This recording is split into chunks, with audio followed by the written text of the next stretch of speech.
Saya terlahir atas nama Suparwoto. Kemudian kira-kira tahun umur 3 tahun 4 tahun lah kira-kira itu, saya sakit-sakitan nggak sembuh-sembuh. Nah, kata orang-orang tua dulu, wah ini namanya nggak cocok, terus dipindah ganti nama Widodo. Akhirnya alhamdulillah sampai sekarang sehat, nggak pernah sakit, dan nggak pernah ingin masuk rumah sakit. Alhamdulillah sehat. Terus tahun 2012 saya berkesempatan diundang di saudara-saudara saya pengrajin ulos di daerah Samosir, Danau Toba untuk mengajarkan membuat emas biru, yaitu indigo pasta dari daun salaon atau daun indigo, karena nama daerah sana nama lokalnya salaon, nama kita Jawa Tom gitu. Dan kemudian berhasil, terus dikasih kenang-kenangan marga Simbolon. Terus saya mulai usaha batik, merintis tahun 2000 awal dan membuat pasta indigo. Kemudian tahun 2004 akhir mulai membatik, dan sampai sekarang ini usaha saya namanya Tom Batik Warna Alam Indonesia.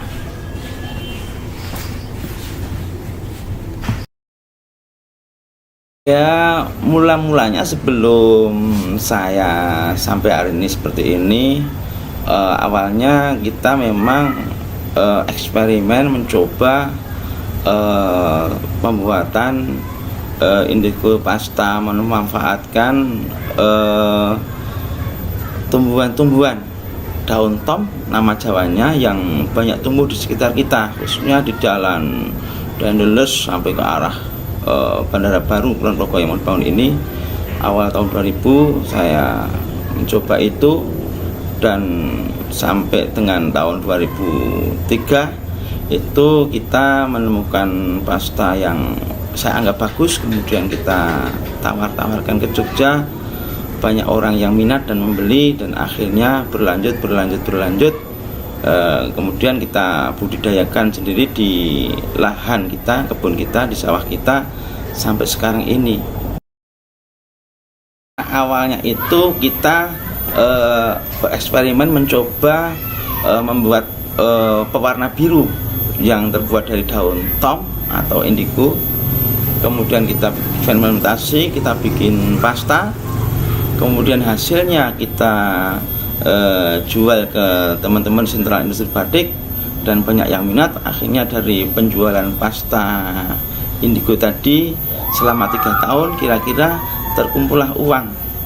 Akhirnya uang itu kita gunakan untuk membeli kain, karena dalam pikiran saya kalau bikin pasta saja cukup kita saja sudah bisa, tapi bagaimana tetangga sekitar, teman-teman bisa ikut terlibat dalam usaha saya. Akhirnya hasil penjualan pasta itu uangnya kita bisa belikan kain, kemudian kita batik, baik batik cap ataupun batik tulis. Akhirnya banyak teman-teman yang ikut terlibat dalam usaha saya.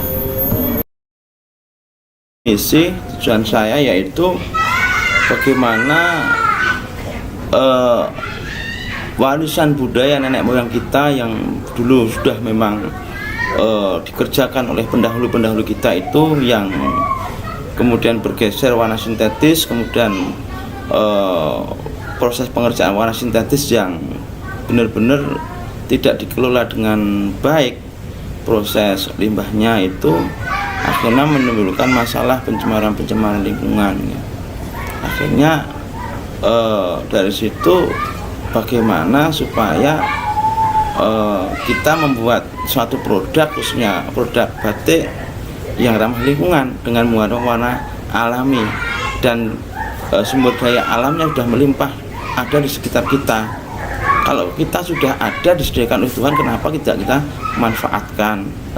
Dan alhamdulillah di era sekarang ini banyak teman-teman yang sudah memang sadar akan lingkungan.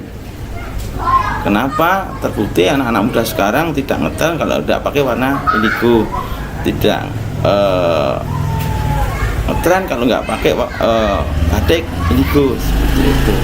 Dan kita kita memang bertekad bagaimana itu batik itu masyarakat dipakai dari semua golongan, baik golongan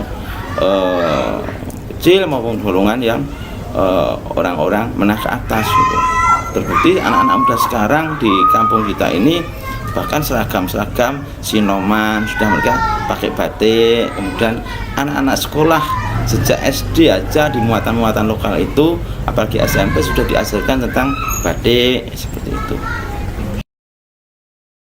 Harapan saya ya dari waktu ke waktu harus terus berkembang, terutama bagaimana mengedukasi, memberikan pemahaman kepada generasi muda, anak-anak muda tentang bahwa ini loh budaya kita, sejak warisan nenek moyang kita yang seharusnya adiluhung dan perlu kita lestarikan. Makanya bagaimana sekarang banyak-banyak diadakan seminar, webinar tentang bagaimana menjaga tradisi budaya bangsa kita, khususnya di bidang batik.